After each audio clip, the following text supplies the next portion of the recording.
अमृतलोक की खोज। शिवाय, एक 25 वर्षीय युवक, छोटे से गांव देवपुर में रहता था। उसका जीवन साधारण था।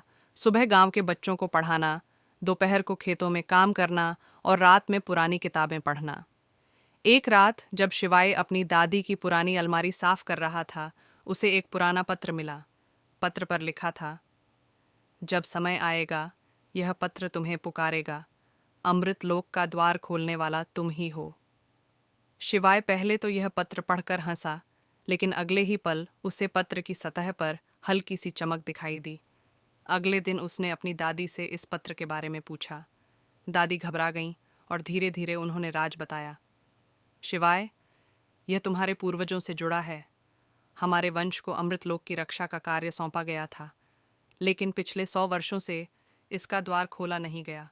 तुम्हें इसे फिर से ढूंढना होगा। शिवाय पहले तो हैरान हुआ, लेकिन फिर उसने अपनी दादी की बातों पर भरोसा करने का फैसला किया।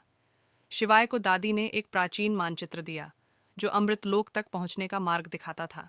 लेकिन यह मार्ग आसान नहीं था।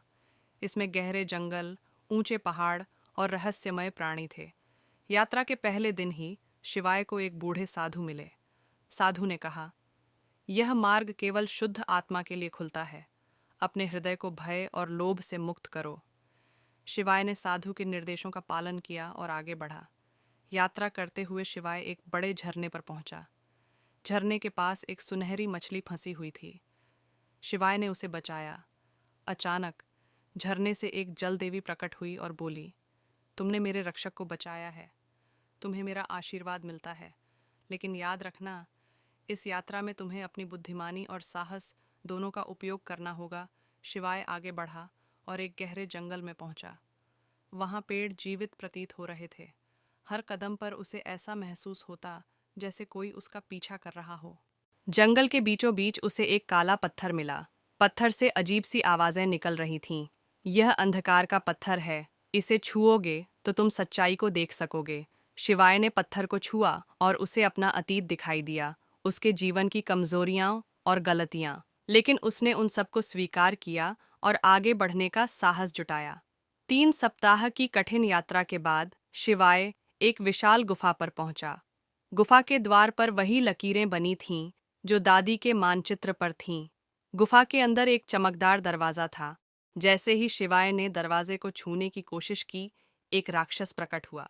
राक्षस ने बोला कि ये घड़ी तुम्हें मुझे देना होगा। शिवाय ने बिना एक पल भी सोचे वो घड़ी उसे दे दी। फिर दरवाजा खुला और शिवाय अमृतलोक में पहुंच गया। वह स्थान स्वर्णिम प्रकाश से भरा हुआ था।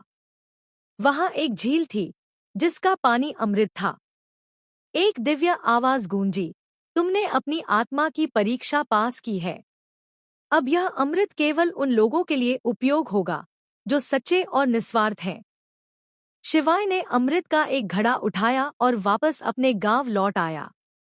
गांव में शिवाय ने अमृत का उपयोग बीमार लोगों को ठीक करने और प्राकृतिक आपदाओं को रोकने में किया।